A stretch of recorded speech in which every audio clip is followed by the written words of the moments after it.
Newsfirst, Newsline. Voting is an expression of commitment to ourselves, to one another, and to our country. However, here in Sri Lanka, that is no longer possible for Sri Lankans because there are certain elements, be it within government or without, that do not want to see Sri Lankans voting, that do not want to see Sri Lankans exercising their democracy. Why do I say this? Because we are at the cusp of a local government election that may or may not take place. The last bit of that phrase is very disturbing. To discuss these matters and more, we have with us the representative from the Center for Monitoring Election Violence, Attorney at Law Dissanayake. A very good evening, Mr. Dissanayake, and welcome to the show. Good evening. So as an election monitor, of course, you would have been through many elections. You would have seen through the process of elections, how elections in Sri Lanka developed. I know that these are unprecedented times with the economic crisis in Sri Lanka, but this local government election, how bad is it? Yeah, so we knew that this local government election was to held in 2022. So it was postponed by 1 year by the minister. So therefore, now we were expecting to have this election at least at the end of the year 2022 or beginning of the 2023. So now the time has come. So before ending the official term of the all local government councils, the election need to be held. So now it is going to be finished by the 20th March 2023. So before that, we need to have the local government election. So that's why we were expecting to hold this local government election in this year, at the beginning of this year. But unfortunately, with the economic situation of the country, so highlighting the economic situation of the country, government is trying to postpone the election. But Mr. Dissanayake, now I'm pretty sure you would have done your due diligence before you came on this show, and you would have obviously done your due diligence in monitoring this election situation in the country. Now the government keeps on citing various reasons. Initially there was the reason of the Campaign Financing Act coming into play, and then that the Elections Commission needs time to formulate regulations, so on and so forth. Then there was the issue of the Delimitations Committee. The President made a statement saying, look here, 8,000 representatives are too much for local government bodies, even though it was during his tenure as Prime Minister and during the tenure of the current Prime Minister as the chairman of the Committee on Delimitation that the number was increased from 4,000 to 8,000. That issue was brought up. That issue died down. Now they are saying we have no money. Is this a valid argument? Have you done any assessment regarding this claim? Like, do we really don't have 10 billion rupees to spare for an election that ensures our democracy? Yes, so according to the constitution of the Sri Lanka, franchise is a part of sovereignty of the people. So can we postpone people's sovereignty of the franchise or the sovereignty because we don't have money? So the other thing is, can we say that we in the constitution we say that we are a democratic country? So that being a democratic country, can we say that because we don't have money, so we don't need to be democratic furthermore? So that's a big issue with the thinking of the rulers of this country. So definitely they are bound to give the right of the people to exercise their franchise. So therefore we can't say that because we don't have money we can't conduct election. It's not a fair statement. So Mr. Dissanayake, during your time as an election monitor, of course, while working with the elections processes taking place in Sri Lanka, you might also have made reference to international processes, closely monitored a few of them. Has there ever been a country in the history of the world that has said, look here, we are not having elections because we don't have money? Has there ever been a situation like that? There have been situations when the authoritarian leaders come into the power, they can cancel the election, they can postpone the election. But if it is a democratic country, no any democratic leader has postponed the election or cancelled the elections. So they should give the right of people to exercise in elections. So Mr. Dissanayake, correct me if I'm wrong, but you're saying that if this election is not held, not on the 9th of May, because that's a date that has been given, the final date really for the election to be held is the 19th of March. Yeah. So if Sri Lanka does not hold the local government election on or before the 19th of March, there is no difference between Sri Lanka and a dictatorship. Definitely. So we are disturbing the democratic process of the country. So the local government bodies are the primary level of primary level of the politics. So the people can engage in, people can participate in politics. So if we are going to disturb that process, definitely we are blocking the democratic ruling. So, Mr. Dissanayake, now as an election monitor here in Sri Lanka, what do you plan on doing? Do you allow this to... Now, you said that this is wrong by the constitution. It is wrong morally to deny people their right to vote. The fact that Sri Lanka does not have money, or the allegation or the presumption that Sri Lanka does not have money to hold an election is not enough to limit the sovereignty of the people. If this decision is so wrong, why aren't we seeing people, well, up in arms, at least on the street, about this? Yeah, so I think the people are thinking about democratic way to respond this. So even the election observers, the BIS election observers, even the political parties, they are now thinking about democratic way. So the democratic way is going to courts and requesting courts to give an order to conduct election. So that is, I think it is happening. I heard that one MP has filed already a case against the decision of the government, especially about the printer. So therefore, that's the first way we want to see. Before we go on to the streets, so that we will have to think about the way we can resolve this issue in a democratic way. Mr. Dissanayake, there might be some people who still think that, we really don't have money. Maybe the government is right on this matter. But you have vehemently rejected those claims that, we don't have 10 billion to hold an election. Would you mind if we just break down this entire process? How does the Elections Commission pay for these elections? Do they have to make all payments up front? Starting with, now let's take this issue of printing of the ballot papers.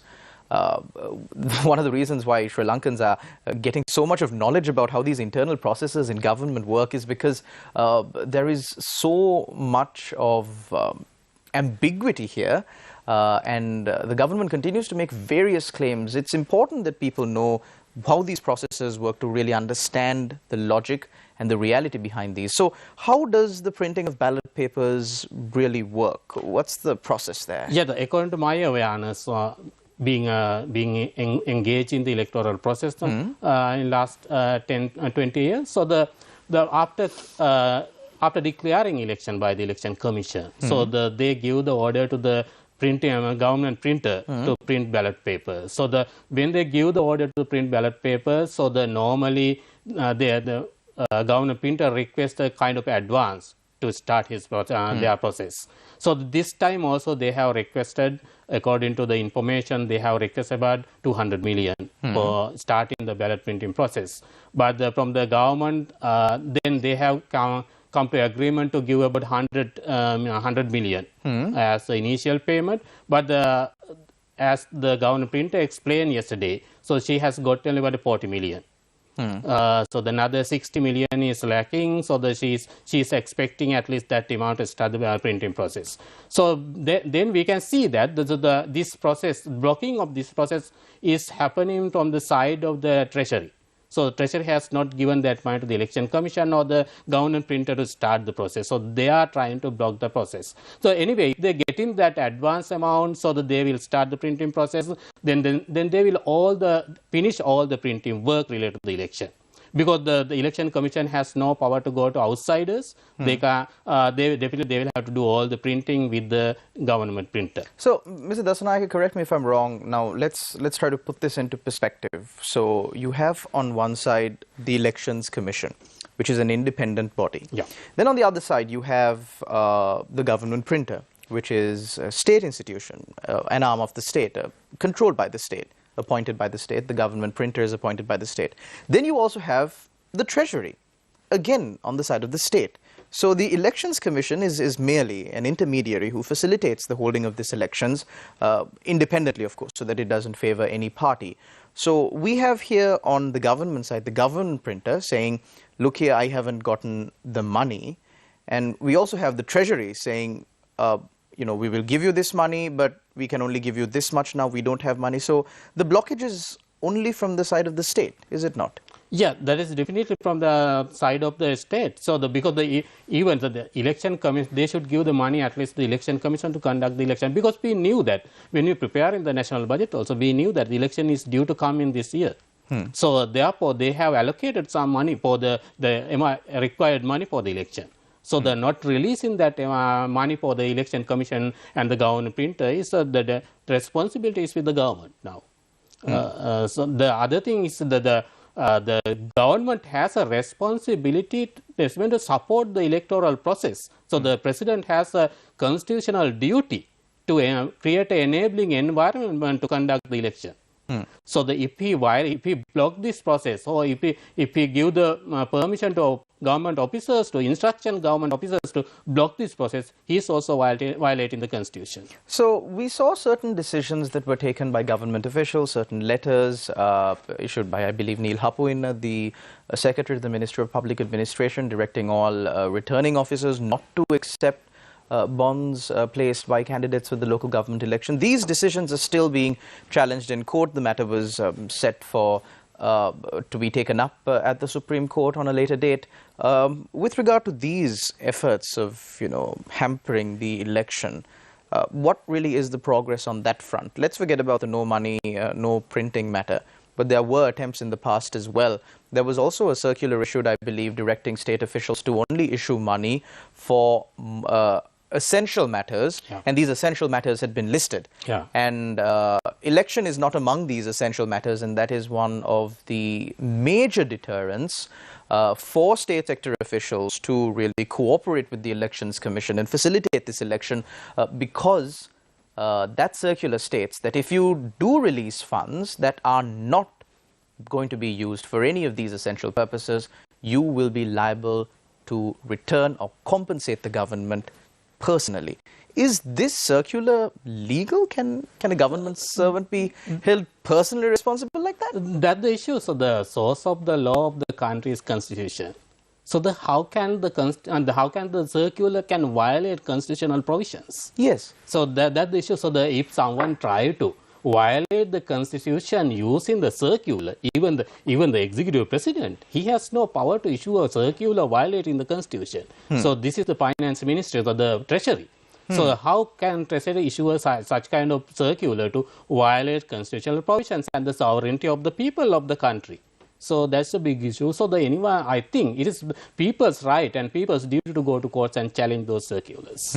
But Mr. Dissanayake, now in all reality, there might be people watching this program right now, but they're embroiled in this economic crisis and they really can't go to court as such. They'll have to retain a lawyer. That's not their field of expertise, and that's why Sri Lanka has got very eminent people like you, of course, election observers, those who are dedicated to protect the fundamental right to vote of both our viewers and all of us here in Sri Lanka. So what steps have you taken?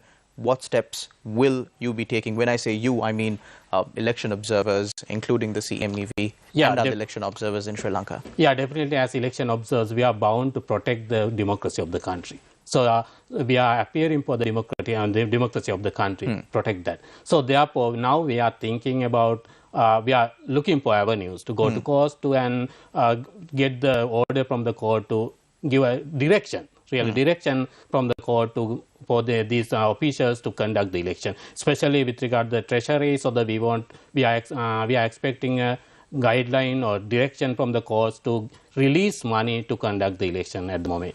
So the other thing, the government printer. So we think that government printer also has a duty, because when we see about the history of the government printer, so she can do printing even without getting those allocated money, because she has enough paper there, ink there, and the payment for the labor can be done later.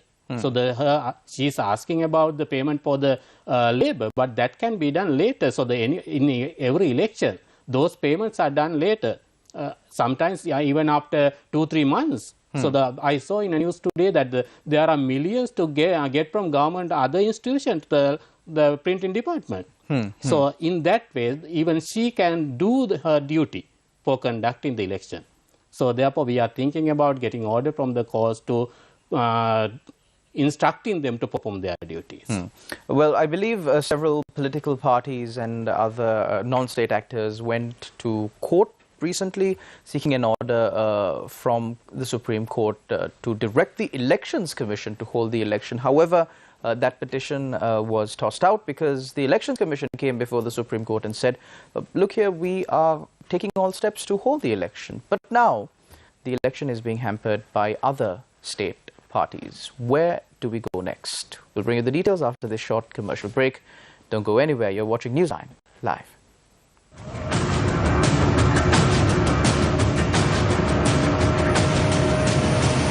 Newsfirst, Newsline. Newsfirst headlines. Main sponsor. Durden's Hospital, dedicated to you. An uninterrupted supply of power from today following electricity tariff hike, says Energy Minister. PUCSL Chairman's office sealed by police. PUCSL Chairman says tariff hike is illegal and will go to court against it alone. Supreme Court decides to consider the petition against Neil Bandara Hapuinna's circular on local government election. Government printer lacks funds and security as ballot printing process faces obstacles. If you don't have funds, turn to the businessman. Hirunika's proposal to the government. Teenagers who beat a father of one to death with motorcycle helmets in Valleypenna sent to detention.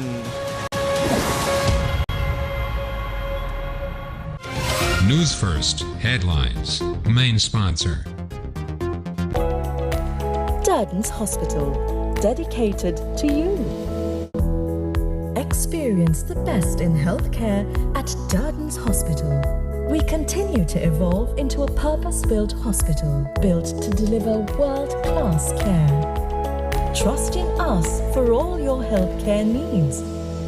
Durden's Hospital, dedicated to you.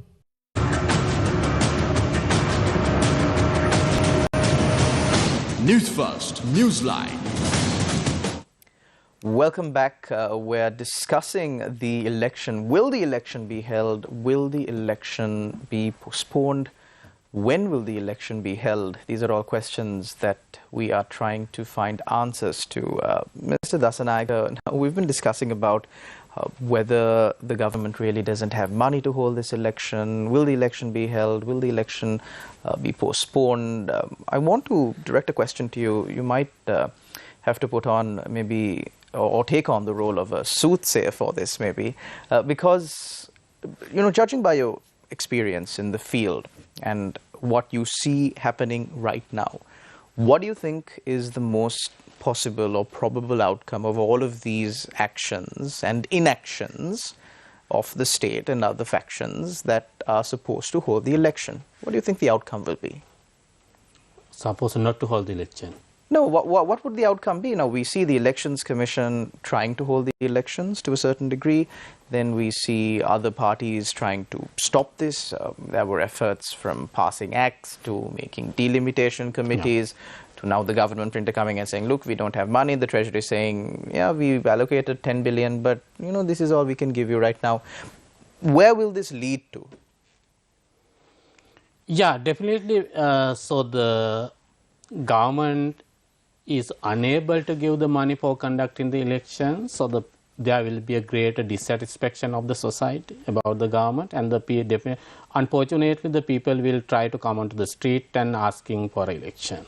So that will happen. So the people say that the people doesn't need election at the moment, so we don't see an interest of people participating in election. That's wrong.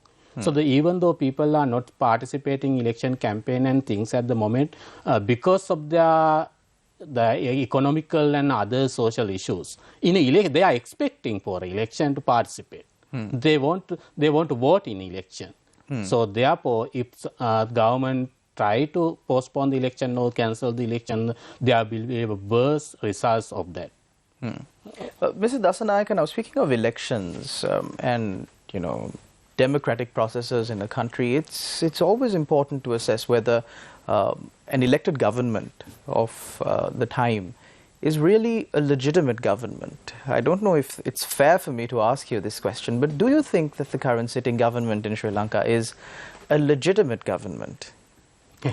Yeah, that is something that difficult question to answer. But yeah, when we see that according to the constitution, so we know that the current government and the current president elected by the parliament from the members of the parliament.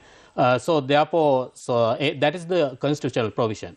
But we know that this president and the government has no mandate of the people really. So the people are not happy with their ruling and their policies and everything.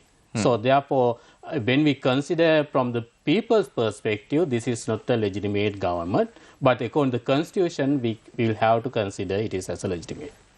So, Mr. Dissanayake, I'm just curious. Now, the things that are happening these days in Sri Lanka as far as the economic crisis is concerned, more than these days, just a few months back, I think a lot of people have forgotten how people were standing in fuel queues, in gas queues, how people were dying in their vehicles because of heart attacks and various other illnesses. Some people were just dehydrated after standing in the scorching hot sun. So these things that we're seeing in Sri Lanka right now have never before been seen in the country. These are all very novel experiences for Sri Lanka. So we cannot discount anything and say that, you know, although this happened in that country, it's not going to happen here. We're walking on a very thin line as far as the democracy in the country is concerned. If things continue, how far do you think we can fall? Now, we've fallen economically to, you know, the bottom of the hole. How far do you think we can fall democratically? Because when this economic crisis was coming about, people said, you know, this is what's going to happen to us. People are not going to have food to eat. Inflation is going to skyrocket if you keep on printing money. Those were economists. Now, as an election observer, if someone comes and asks you, what will be the future if we don't have elections, if this government continues to act like this, if this government continues to postpone elections until a favorable environment is created for them to emerge victorious at this election? No, at the moment, we know with the current economic crisis, we are expecting support from the international partners, especially from the IMF and any other entities and the banks and all of them. We are expecting their support to come out from this economic crisis. So therefore, if the democracy is fallen, so all those entities will not come to support to the Sri Lanka. So if the law and order is not existing, then remain in the country, and the human rights situation is worse in the country, in the democratic principles are not followed in the country. So in such a situation, people will not come to a support to such country. So therefore, if the government want to find solution for the current economic crisis, definitely they will have to empower the democratic process in the country. Without democratic process, even business community or any other people will not come and help the Sri Lanka economy. Mr. Dissanayake, in a landmark verdict recently, the Supreme Court held that former President Maithripala Sirisena was liable for the inactions of the officials that he appointed that were under institutions, government departments that were under his purview as the Minister of Defense. Now, the Supreme Court used the Kaltona principle that was developed in the United Kingdom to hold the minister liable. In your view, I know you can't interpret the Constitution or interpret the law, but in your view, do you think a similar scenario would follow if the current finance minister, who is the president, does not allocate funds or release funds for this election? Can someone go to court and say, it's a fundamental right for me to vote, the president is the minister of finance, his officials have neglected releasing funds to hold this election, and therefore my fundamental rights were violated, the president is liable? Yeah, definitely the voting right has been accepted as a fundamental right according to the Constitution. So if anyone is violating that right, so that person should be liable. We know that the president, after the 19th Amendment, we can file a fundamental right case against even the president. So therefore, if someone wants to go to court and file a fundamental right petition against the petition and request the court to declare that his right is violated by this decision, so then definitely the president will be liable for that. Mr. Dissanayake, we're in the final few minutes of this show. My final few questions to you. Can the postponement of this election, I know now we've been discussing heavily about the postponement of the elections or not holding the elections before the 19th of March, which is the due date according to the Constitution and other election-related laws that are present here in Sri Lanka.